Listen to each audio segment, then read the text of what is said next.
کیا آرمی افسر کو اتنا تجربہ ہوتا ہے کہ سزائے موت تک سنا دی جاتی ہے؟ سویلینز کے فوجی عدالتوں میں ٹرائل کے خلاف انٹرا کورٹ اپیل کیس میں جسٹس جمال مندوخیل نے کہا کہ انہیں اس شعبے میں 34 برس ہو گئے مگر پھر بھی خود کو مکمل نہیں سمجھتے۔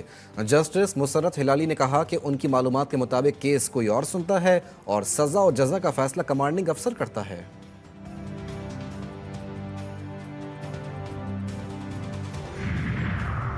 کراچی میں ٹریفک کا دباؤ کم کرنے کے لیے ریلوے کا خصوصی فریٹ کوریڈور بنانے کا اعلان۔ پاکستان ریلوے نے کراچی پورٹ سے پپری تک کے ڈیڈیکیٹڈ فریٹ کوریڈور کا منصوبہ بنا لیا۔ منصوبہ ڈی پی ورلڈ اور این ایل سی کے اشتراک سے سرمایہ کاری کے تحت مکمل کیا جائے گا۔ منصوبہ کارگو ٹرانسپورٹیشن کو مؤثر بنائے گا۔ فحش فلموں کی اداکارہ کو خفیہ ادائیگی کیس، نو منتخب امریکی صدر ڈونلڈ ٹرمپ سزا سے بچ گئے۔ جرم برقرار، ٹرمپ اسٹیفنی کلیرفورڈ کو زبان بند رکھنے کے لیے رقم دینے کے مقدمے میں سزا پر جیل نہیں جائیں گے اور نہ ہی جرمانہ ادا کریں گے۔ جج نے فیصلہ دیا کہ ان کا جرم ریکارڈ پر برقرار رہے گا۔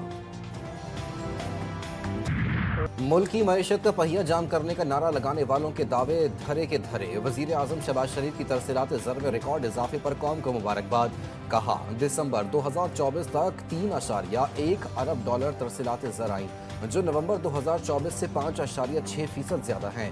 دسمبر 2023 سے دسمبر 2024 تک ترسیلات زر میں 29.3% کا اضافہ ہوا۔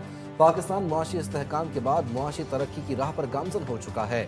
حکومت پاکستان ملکی ترقی اور عوامی فلاح و بہبود کے لیے پرعزم ہے۔ اوورسیز پاکستانیوں کے لیے آج سے 4.5 سال پہلے جو ہے ایک اسمبلی کے فلور پہ اس وقت کے منسٹر ایوییشن کے بیان سے اتنی بڑی تباہی آئی۔ ایک بہت بڑی ٹریجڈی ہے کہ اس قسم کے غلط فیصلوں کی کوئی اکاؤنٹیبلٹی نہیں۔ پی آئی اے کی یورپ کے لیے پروازیں بحال، 4.5 سال بعد پیرس کے لیے پہلی پرواز روانہ۔ اسلام آباد ایئرپورٹ پر افتتاحی تقریب، وزیر ایوییشن نے قومی ایئر لائن کو روانہ کیا۔ خواجہ آصف کا کہنا تھا کہ آج پاکستان کے لیے تاریخی دن ہے۔ گزشتہ دور حکومت کے ایک وفاقی وزیر کے بیان سے اوورسیز پاکستانیوں کی مشکلات بڑھیں۔ اللہ کا شکر ہے کہ دوبارہ عالمی سطح پر فلائٹ آپریشن شروع کر دیا۔ وزیر اعظم کی عوام کو مبارکباد۔ شہباز شریف نے کہا کہ پروازوں کی بحالی سے اوورسیز پاکستانیوں کو سہولت ہوگی۔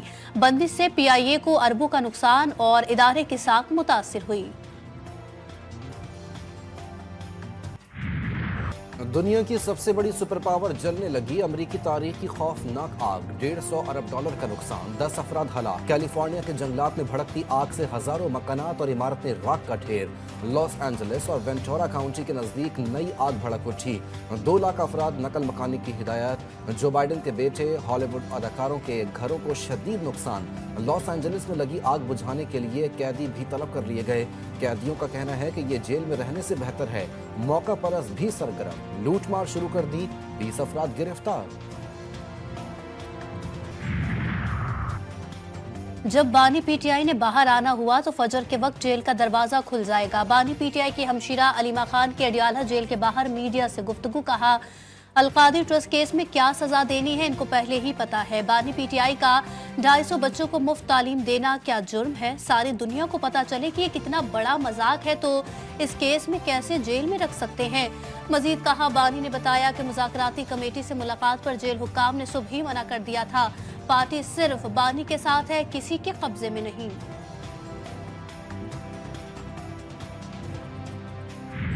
بھی آپ نے دیکھا کہ کراچی شہر میں ایک ایسا واقعہ رونما ہوا جہاں ایک ٹرالے یا ٹرک کے نیچے 3 لوگوں کو کچل دیا گیا۔ میں آج آئی جی صاحب کو اور ڈی آئی جی ٹریفک کو خط لکھ رہا ہوں جس میں ان سے یہ کہوں گا کہ جو ڈمپر ڈرائیورز ہیں یہ دوسرے صوبوں سے آتے ہیں اور یہاں آ کر یہ ڈرائیونگ کرتے ہیں، تو جو کراچی میں اب ڈرائیونگ کرے گا اس کے پاس کراچی کا لائسنس ہونا لازمی ہونا چاہیے۔ گورنر سندھ کا کراچی میں حادثات کا نوٹس، کامران ٹیسوری کا ڈرائیورز کے لیے بڑا اعلان، کہتے ہیں جس کے پاس کراچی کا ڈرائیونگ لائسنس ہوگا وہی یہاں ٹرک چلا سکے گا۔ آج شہر میں ایک ناخوشگوار واقعہ ہوا، دوسرے صوبوں سے آنے والے ڈرائیورز کو کراچی کے ٹریفک کا اندازہ نہیں۔ یہ ڈرائیورز ہائی ویز کی طرح شہر میں ٹرک چلاتے ہیں۔